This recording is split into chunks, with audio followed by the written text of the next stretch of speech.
Hey guys, we're on to chapter 5 on Diagon Alley, and at the end, I'm going to show you some pictures. I'm trying to show them up on my phone of when I went to the Wizarding World of Harry Potter and when I went to London to the Warner Brothers Studios to show you kind of what it looks like if you haven't seen the films or gone. But I want to read about it first. So we're in chapter 5, and there's Hagrid sleeping on the couch. This used to be my Harry Potter room, by the way. I had decorations everywhere, and I had to put it away once Hunty came. And now it's his playroom. But it'll be back someday. Right, Rory? Just sleeping. Harry woke early the next morning. Although he could tell it was daylight, he kept his eyes shut tight. It was a dream, he told himself firmly. I dreamed a giant called Hagrid came to tell me I was going to a school for wizards. When I open my eyes, I'll be at home in my cupboard. There was suddenly a loud tapping noise. And there's Aunt Petunia knocking on the door, Harry thought, his heart sinking. But he still didn't open his eyes. It had been such a good dream. Tap, tap, tap. All right, Harry mumbled. I'm getting up. He sat up, and Hagrid's heavy coat fell off of him. The hut was full of sunlight. The storm was over. Hagrid himself was asleep on the collapsed sofa, and there was an owl rapping its claw on the window, a newspaper held in its beak. Harry scrambled to his feet, so happy he felt as though a large balloon was swelling inside him. He went straight to the window and jerked it open. The owl swooped in and dropped the newspaper on top of Hagrid, who didn't wake up. The owl then fluttered onto the floor and began to attack Hagrid's coat. Don't do that! Harry tried to wave the owl out of the way, but it snapped its beak fiercely at him and carried on savaging the coat. Hagrid, said Harry loudly, there's an owl! Pay him, Hagrid grunted into the sofa. What? He wants paying for delivering the paper. Look in the pockets. Hagrid's coat seemed to be made of nothing but pockets. Bunches of keys, slugs, pellets, balls of string, mint humbugs, tea bags. Finally, Harry pulled out a handful of strange-looking coins. Give him 5 nuts, said Hagrid sleepily. Nuts? The little bronze ones. Harry counted out 5 little bronze coins on the owl and the owl held out its leg so he could put the money into a small leather pouch tied to it. Then it flew off through the window. Hagrid yawned loudly, sat up, and stretched. Best be off, Harry. Lots to do today. Gotta go to London and buy all your stuff for school. Harry was turning over the wizard coins and looking at them. He had just thought of something which made him feel as though the happy balloon inside him had got a puncture.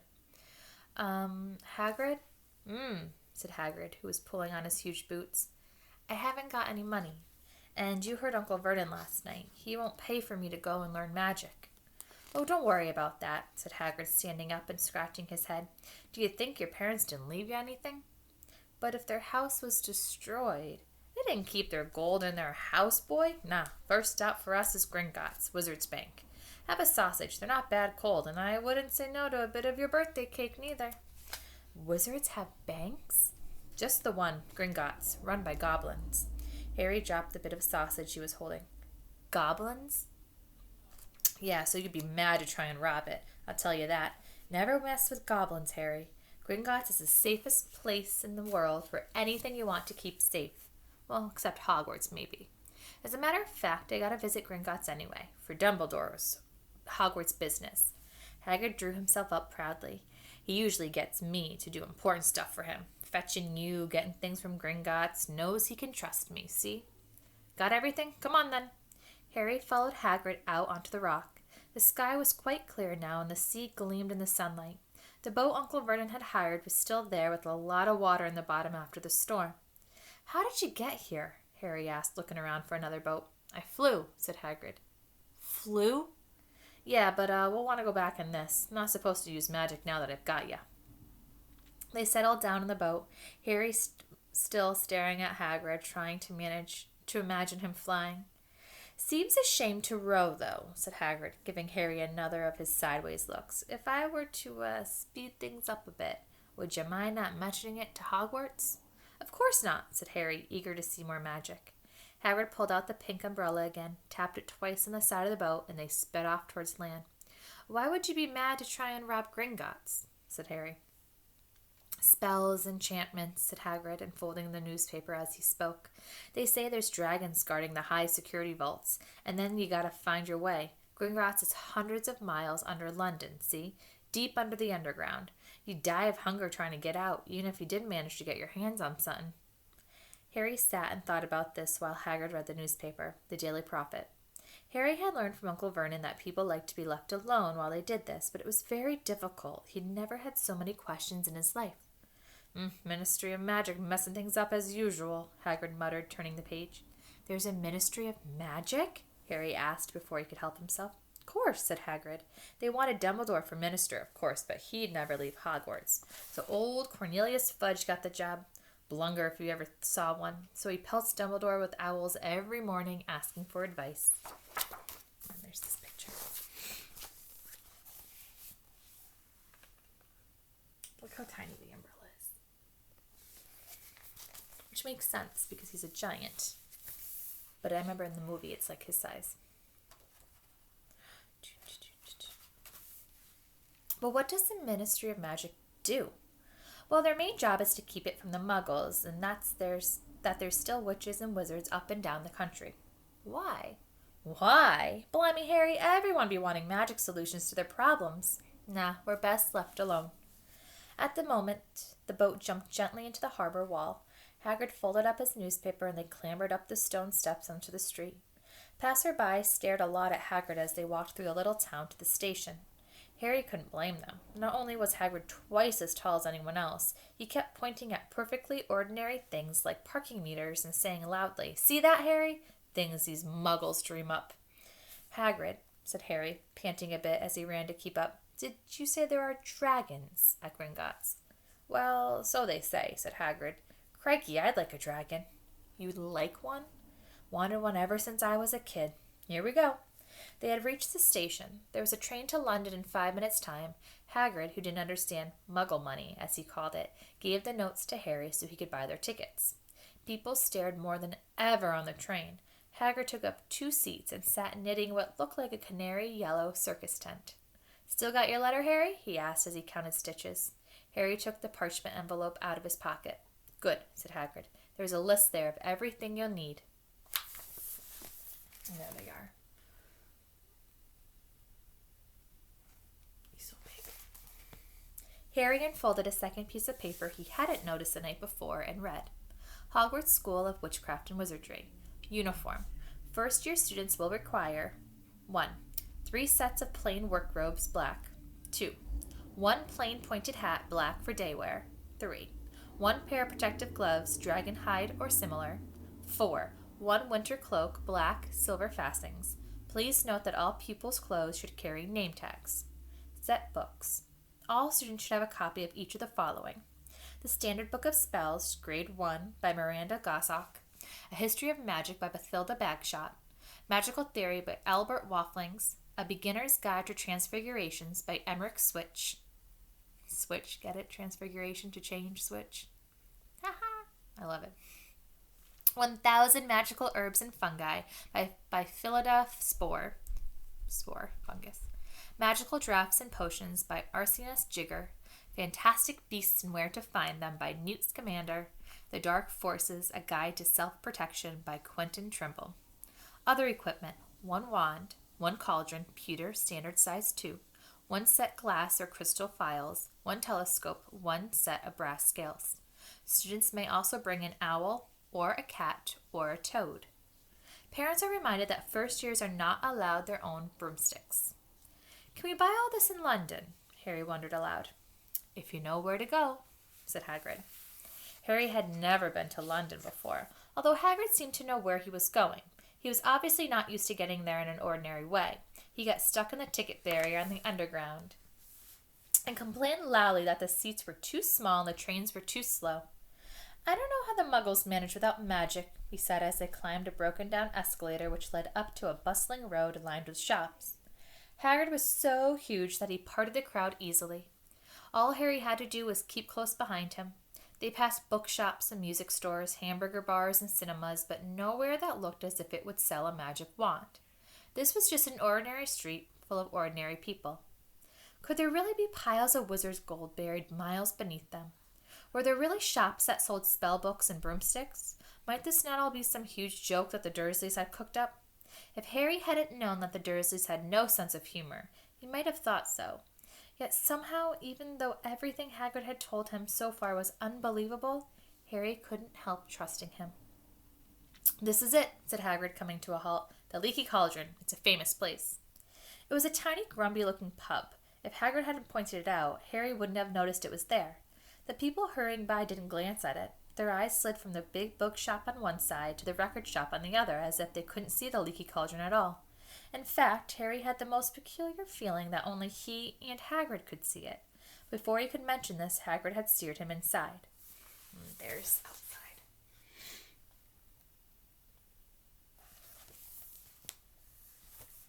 For a famous place, it was very dark and shabby. A few old women were sitting in a corner drinking tiny glasses of sherry. One of them was smoking a long pipe. A little man in a top hat was talking to the old barman, who was quite bald and looked like a gummy walnut. The low buzz of chatter stopped when they walked in. Everyone seemed to know Hagrid. They waved and smiled at him, and the barman reached for a glass, saying, "The usual, Hagrid?" "Can't, Tom. I'm on Hogwarts business," said Hagrid, clapping his great hand on Harry's shoulder and making Harry's knees buckle. "Good Lord," said the barman, peering at Harry. Can this be?" The Leaky Cauldron had suddenly gone completely still and silent. "Bless my soul," whispered the old barman.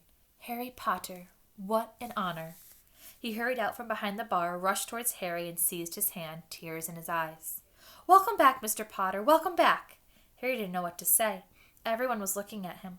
The old woman with the pipe was puffing on it without realizing it had gone out. Hagrid was beaming. Then there was a great scraping of chairs, and the next moment Harry found himself shaking hands with everyone in the Leaky Cauldron. "Doris Crockford, Mr. Potter, I can't believe I'm meeting you at last." "So proud, Mr. Potter, I'm just so proud. Always wanted to shake your hand. I'm all aflutter." "Delighted, Mr. Potter, just can't tell you. Diggle's the name, Daedalus Diggle."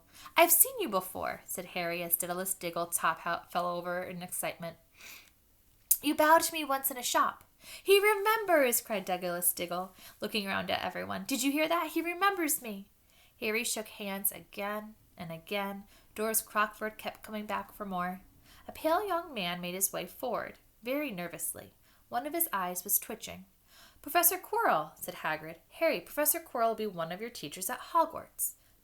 "Potter," stammered Professor Quirrell, grasping Harry's hand. "Can't tell you how pleased I am to meet you." "What sort of magic do you teach, Professor Quirrell?" Defense against the dark arts," muttered Professor Quirrell, as though he'd rather not think about it. "Not that you need it, Potter?" He laughed nervously. "You'll be getting all your equipment, I suppose? I've got to pick up a new book on vampires myself." He looked terrified at the very thought. But the others wouldn't let Professor Quirrell keep Harry to himself. It took almost 10 minutes to get away from them all. At last, Hagrid managed to make himself heard over the babble. "Must get on, lots to buy. Come on, Harry." Doris Crockford shook Harry's hand one last time, and Hagrid led them through the bar and out into a small, walled courtyard where there was nothing but a dustbin and a few weeds. Hagrid grinned at Harry. "I told you, didn't I? Told you were famous. Even Professor Quirrell was trembling to meet you. Mind you, he's usually trembling."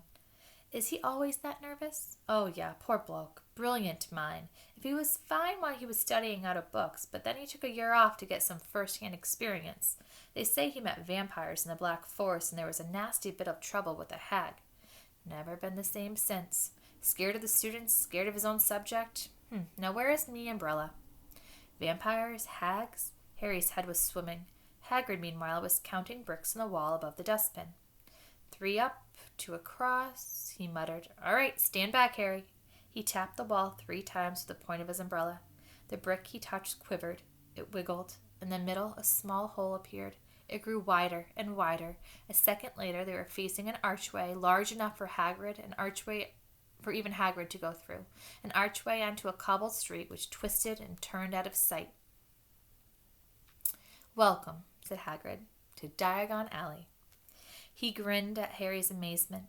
They stepped through the archway. Harry looked quickly over his shoulder and saw the archway shrink instantly back into a solid wall. The sun shone brightly on a stack of cauldrons outside the nearest shop. Cauldrons all sizes, copper, brass, pewter, silver, self-stirring, collapsible, and a sign hanging over them. "Yeah, you'll be needing one," said Hagrid, "but we gotta get your money first." And look at it. Let's see if I can do the best to show you.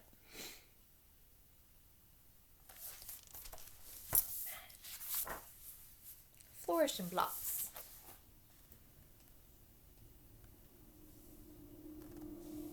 You see? And a little glare. Harry wished he had about 8 more eyes. He turned his head in every direction. As they walked up the street, trying to look at everything at once, the shops, the things outside them, the people doing their shopping, a plump woman outside an apothecary was shaking her head as they passed, saying, "Dragon liver, 16 sickles an ounce. They're mad."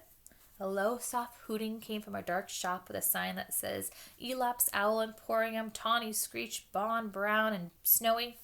Several boys of about Harry's age had their noses pressed against a window with broomsticks in it. "Look," Harry heard one of them say, "the new Nimbus 2000, fast as ever." There were shops selling robes, shops selling telescopes and strange silver instruments Harry had never seen before, windows stacked with barrels of bat spleens and eel's eyes, tottering piles of spell books, quills, and rolls of parchment, potion bottles, globes of the moon. "Gringotts," said Hagrid. They had reached a snowy white building which towered over the other little shops. Standing beside its burnished bronze doors, wearing a uniform of scarlet and gold, was... "Yeah, that's a goblin," said Hagrid quietly as they walked up the white stone steps towards him. The goblin was about a head shorter than Harry. He had a swarthy, clever face, a pointed beard, and Harry noticed very long fingers and feet. He bowed as they walked inside. Now they were facing a second pair of doors, silver this time, with words engraved upon them. I love this part. Don't know why. "Enter, stranger, but take heed of what awaits the sin of greed. For those who take but do not earn must pay most dearly in their turn. So if you seek beneath our floors a treasure that was never yours, thief, you have been warned, beware of finding more than treasure there." Okay, so when you go, if you ever go to the Wizarding World of Harry Potter, you can go to Gringotts. So there it is. I know it's hard with the glare, with the dragon on top, that white stone tilted. And it's a ride. And when you go in to wait, they have the huge chandelier. And then if you look closely, there's a goblin. And there's Hunter screaming. And that I just read, "Enter strangers but take heed," is written on the walls when you walk in. I think that's why I like it so much. I love things that rhyme and have a purpose. And I like the idea that they took it from the book and put it in there. So when you walk in, you see it. I think it's cool. "Like I said, you'd be mad to try and rob it," said Hagrid. A pair of goblins bowed them through the silver doors, and they were in a vast marble hall. About 100 more goblins were sitting on high stools behind a long counter, scribbling in large ledgers, weighing coins on brass scales, examining precious stones through eyeglasses. There were too many doors to count leading off the hall, and yet more goblins were showing people in and out of these. Hagrid and Harry made for the counter. "Morning," said Hagrid to a free goblin. "We've come to take some money out of Mr. Harry Potter's safe." "You got your key, sir?" "Got it here somewhere," said Hagrid, and he started emptying his pockets onto the counter, scattering a handful of moldy dog biscuits over the goblin's book of numbers. The goblin wrinkled his nose. Harry watched the goblin on their right weighing a pile of rubies as big as glowing coals. "Got it," said Hagrid at last, holding up a tiny golden key. The goblin looked at it closely. "That seems to be in order." "And I've also got a letter here from Professor Dumbledore," said Hagrid importantly, throwing out his chest. "It's about you-know-what in Vault 713. The goblin read the letter carefully. "Very well," he said, handing it back to Hagrid. "I will have someone take you down to both vaults. Griphook?" Griphook was yet another goblin. Once Hagrid had crammed all the dog biscuits back into his pockets, he and Harry followed Griphook towards one of the doors leading off the hall. "What's the you-know-what in Vault 713? Harry asked. "Can't tell you that," said Hagrid mysteriously. "Very secret Hogwarts business. Dumbledore trusted me. More'n my job's worth to tell you that." Griphook held the door open for them. Harry, who had expected more marble, was surprised. They were in a narrow stone passageway lit with flaming torches. It sloped steeply downwards, and there were little railroad tracks on the floor. Griphook whistled, and a small cart came hurtling up the tracks towards them. They climbed in, Hagrid with some difficulty, and were off. At first they were just hurtled through a maze of twisting passages. Harry tried to remember. Left, right, left, middle, fork, left, but it was impossible. The rattling cart seemed to know its own way because Griphook wasn't steering. Harry's eyes stung as the cold air rushed past them, but he kept them wide open. Once he thought he saw a burst of fire at the end of a passage and twisted around to see if it was a dragon, but too late. They plunged even deeper, passing an underground lake where huge stalactites and stalagmites grew from the ceiling and floor. "I never know," Harry called to Hagrid over the noise of the cart. "What's the difference between a stalagmite and a stalactite?" "Stalagmite's got an M in it," said Hagrid. "And don't ask me questions just now. I think I'm going to be sick."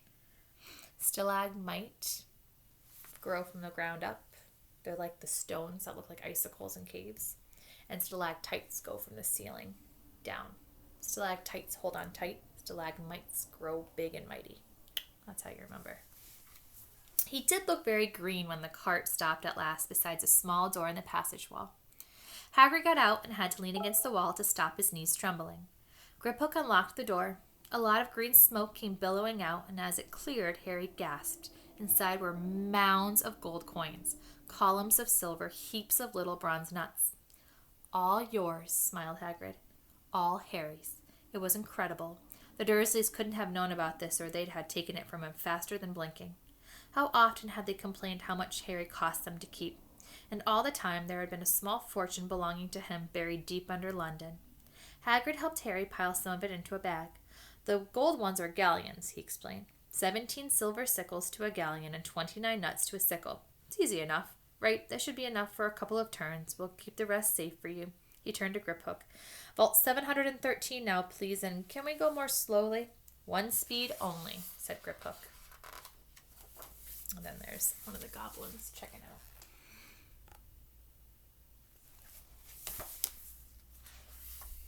They were going even deeper now and gathering speed. The air became colder and colder as they hurtled around tight corners. They went rattling over an underground raven, and Harry leaned over the side to try and see what was down in the dark bottom, but Hagrid groaned and pulled him back by the scuff of his neck. Vault 713 had no keyhole. "Stand back," said Griphook importantly. He stroked the door gently with one of his long fingers, and it simply melted away. If anyone but a Gringotts goblin tried that, they'd be sucked through the door and trapped in there, said Griphook. "How often do you check to see if anyone's inside?" Harry asked. "About once every 10 years, said Griphook with a rather nasty grin. Something really extraordinary had to be inside this top-secret vault. Harry was sure of that, and he leaned forward eagerly, expecting to see fabulous jewels at the very least. But at first he thought it was empty. Then he noticed a grubby little package wrapped up in brown paper lying on the floor. Hagrid picked it up and tucked it deep inside his coat. Harry longed to know what it was, but knew better than to ask. "Come on, back into this infernal cart, and don't talk to me on the way back. It's best if I keep my mouth shut," said Hagrid. One wild cart ride later, they stood blinking in the sunlight outside Gringotts. Harry didn't know where to run first now that he had a bag full of money. He didn't have to know how many galleons there were to a pound to know that he was holding more money than he'd ever had in his whole life. More money than even Dudley ever had. "Might as well get your uniform," said Hagrid, nodding towards Madame Malkin's robes for all occasions. "Listen, Harry, would you mind if I slipped off for a pick-me-up in the leaky cauldron? I hate them Gringotts carts." He did still look a bit sick, so Harry entered Madame Malkin's shop alone, feeling nervous. Madame Malkin was a squat, smiling witch dressed in all mauve. "Hogwarts, dear?" she said when Harry started to speak. "Got the lot here. Another young man being fitted up just now, in fact." In the back of the shop, a boy with a pale, pointed face was standing on a footstool while a second witch pinned up his long black robes. Madame Malkin stood Harry on a stool next to him, slipped a long robe over his head, and began to pin it to the right length. "Hello," said the boy. "Hogwarts, too?" "Yes," said Harry. "My father's next door buying my books, and Mother's up the street looking at wands." Here he is. Dun, dun, dun. There he is. Dark picture. It's a long chapter, but we're going to finish it, guys. He heard a bored, drawling voice. "And then I'm going to drag them off to look at racing brooms. I don't see why first years can't have their own broom. I think I'll bully Father into getting me one, and I'll smuggle it in somehow." Harry was strongly reminded of Dudley. "Have you got your own broomstick?" the boy went on. "No," said Harry. "Play Quidditch at all?" No, said Harry again, wondering what on earth Quidditch could be. I do. Father says it's a crime if I'm not picked to play for my house, and I must say I agree. You know what house you'll be in yet? No, said Harry, feeling more stupid by the minute. Well, no one really knows until they get there, do they? But I know I'll be in Slytherin. All my family have been. Imagine being in Hufflepuff. I think I'd leave, wouldn't you? I'm Hufflepuff. Said Harry, wishing he could say something a bit more interesting. I say, look at that man, said the boy suddenly, nodding towards the front window. Hagrid was standing there grinning at Harry and pointing at 2 large ice creams to show he couldn't come in. That's Hagrid, said Harry, pleased to know something the boy didn't. He works at Hogwarts. Oh, said the boy, I've heard of him. He's sort of a servant, isn't he? He's the gamekeeper, said Harry. He was liking this boy less and less. Yes, exactly. I heard he's a sort of savage. Lives in a hut in the school grounds, and every now and then he gets drunk and tries to do magic and ends up setting his beard on fire. I think he's brilliant, said Harry coldly. Do you?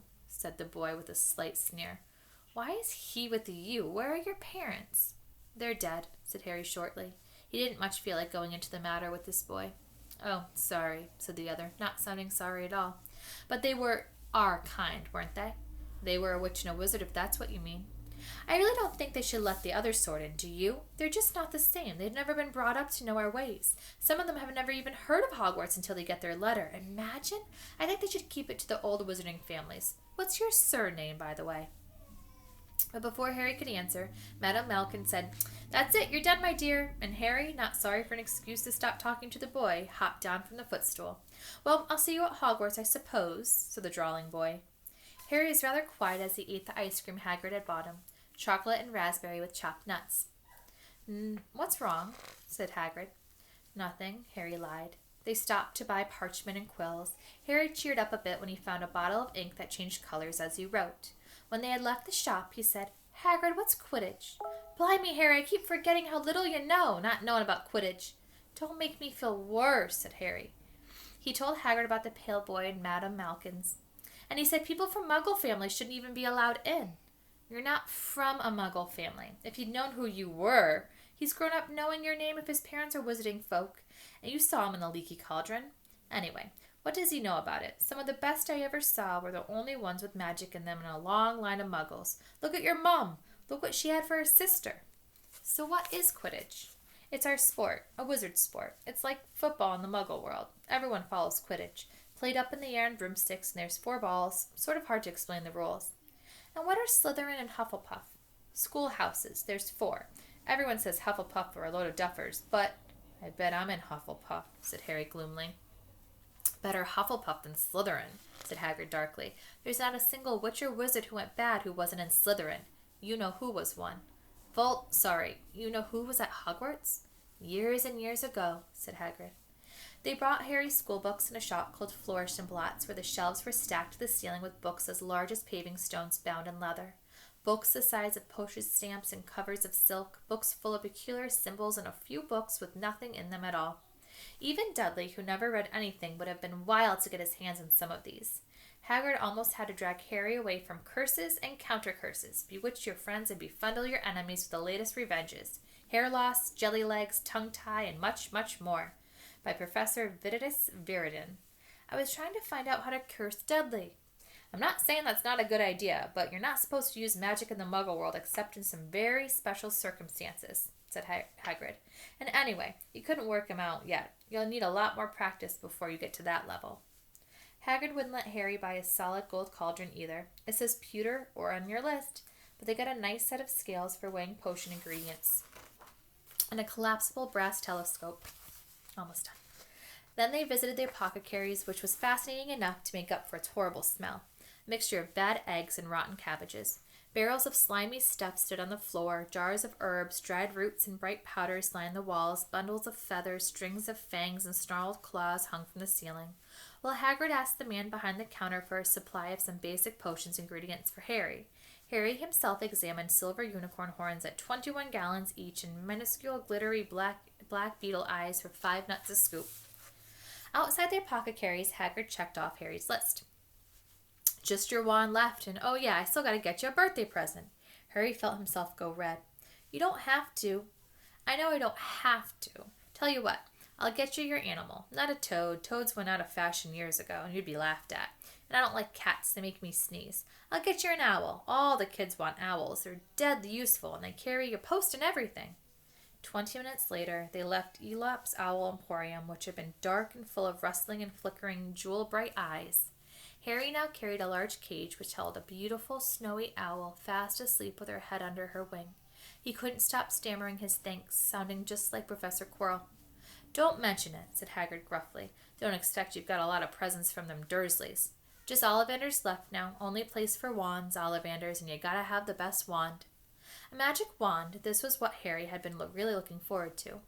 The last shop was narrow and shabby. Peeling gold letters over the door read, "Ollivanders, maker of fine wands since 382 BC. A single wand lay on a faded purple cushion in the dusty window. A tinkling bell rang somewhere in the depths of the shop as they stepped inside. It was a tiny place, empty except for a single spindly chair, which Hagrid sat on to wait. Harry felt strangely as though he had entered a very strict library. He swallowed a lot of new questions which had just occurred to him and looked instead at the thousands of narrow boxes piled neatly right up to the ceiling. For some reason, the back of his neck prickled. The very dust and silence in here seemed to tingle with some secret magic. "Good afternoon," said a soft voice. Harry jumped. Hagrid must have jumped too, because there was a loud crunching noise and he got quickly off the spindly chair. An old man was standing before them, his wide, pale eyes shining like moons through the gloom of the shop. "Hello," said Harry awkwardly. "Ah, yes," said the man. Yes, I thought I'd be seeing you soon, Harry Potter." It wasn't a question. "You have your mom's eyes. It seems only yesterday she was in here herself buying her first wand. 10¼ inches long, swishy, made of willow. Nice wand for charm work." Mr. Ollivander moved closer to Harry. Harry wished he would blink. Those silvery eyes were a bit creepy. "Your father, on the other hand, favored a mahogany wand, 11 inches, pliable, a little more powerful and excellent for transfiguration." "Well, I say your father favored it. It's really the wand that chooses a wizard, of course." Mr. Ollivander had come so close that he and Harry were almost nose to nose. Harry could see himself reflected in those misty eyes. "And that's where—" Mr. Ollivander touched the lightning scar on Harry's forehead with a long white finger. "I'm sorry to say I sold the wand that did it," he said. 13½ inches. Powerful wand, very powerful, and in the wrong hands. Well, if I had known what the wand was going to do." He shook his head, and then to Harry's relief spotted Hagrid. Rubeus Hagrid, how nice to see you again. Oak, 16 inches, rather bendy, wasn't it?" "It was, sir, yes." "Good wand, that one, but I suppose they snapped it in half when you got expelled." Mr. Ollivander suddenly became stern. Yes, they did, yes," said Hagrid, shuffling his feet. "I've still got the pieces, though," he added brightly. "But you don't use them," said Mr. Ollivander sharply. Oh, no, sir," said Hagrid quickly. Harry noticed he gripped his pink umbrella very tightly as he spoke. Said Mr. Ollivander, giving Hagrid a piercing look. "Well now, Mr. Potter, let me see." He pulled a long tape measure with silver markings out of his pocket. "Which is your wand arm?" Well, I'm right-handed," said Harry. "Hold out your arm. That's it." He measured Harry from shoulder to finger, then wrist to elbow, shoulder to floor, knee to armpit, and around his head. As he measured, he said, "Every Ollivander wand has a core of a powerful magical substance. We use unicorn hairs, phoenix tail feathers, and the heartstrings of dragons.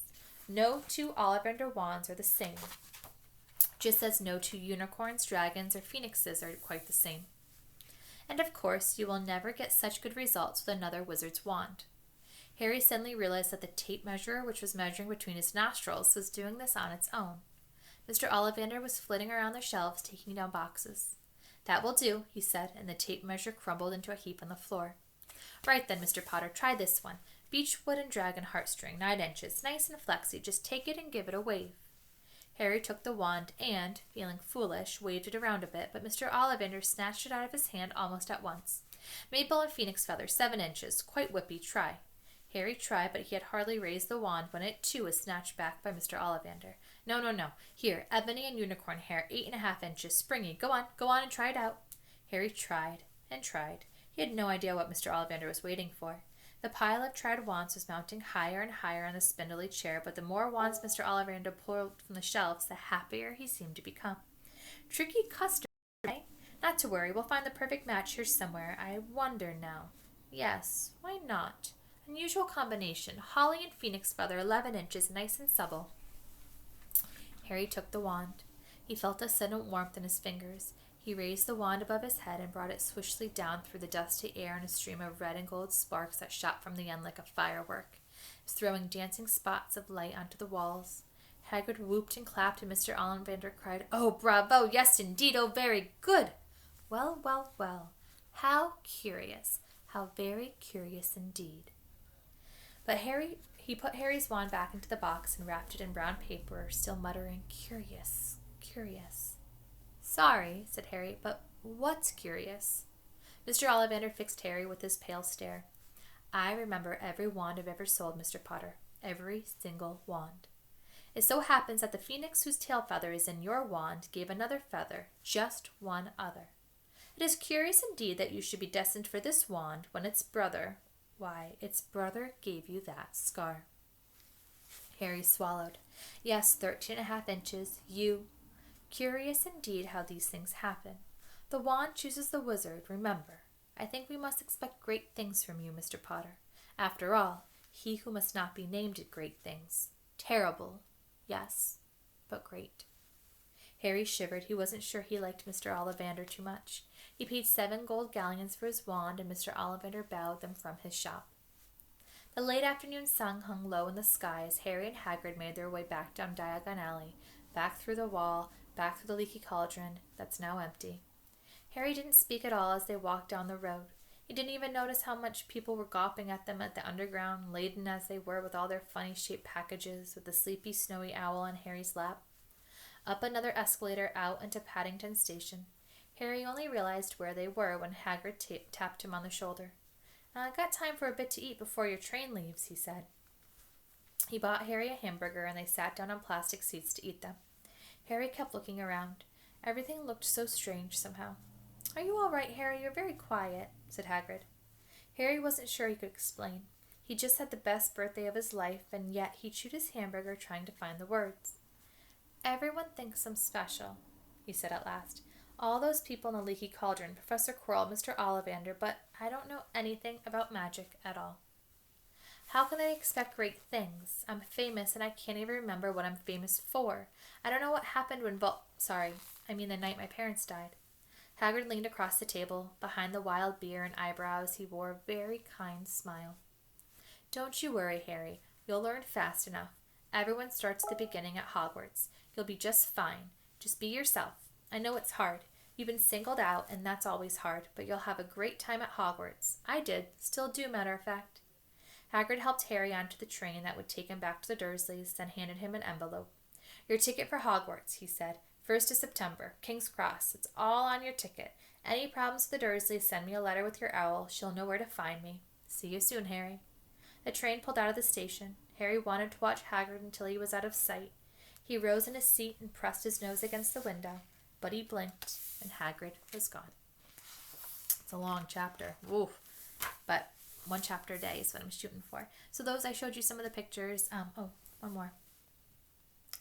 So this is actually the welcome sign when you go to London. So that's the actual Diagon Alley. That's where they filmed it. So that they walked in there. There's Ollivanders. So that's where all the movies were filmed out there. So like the exterior scenes and stuff, which is really cool. So we will be reading The Journey from Platform 9 3/4 tomorrow. Bye.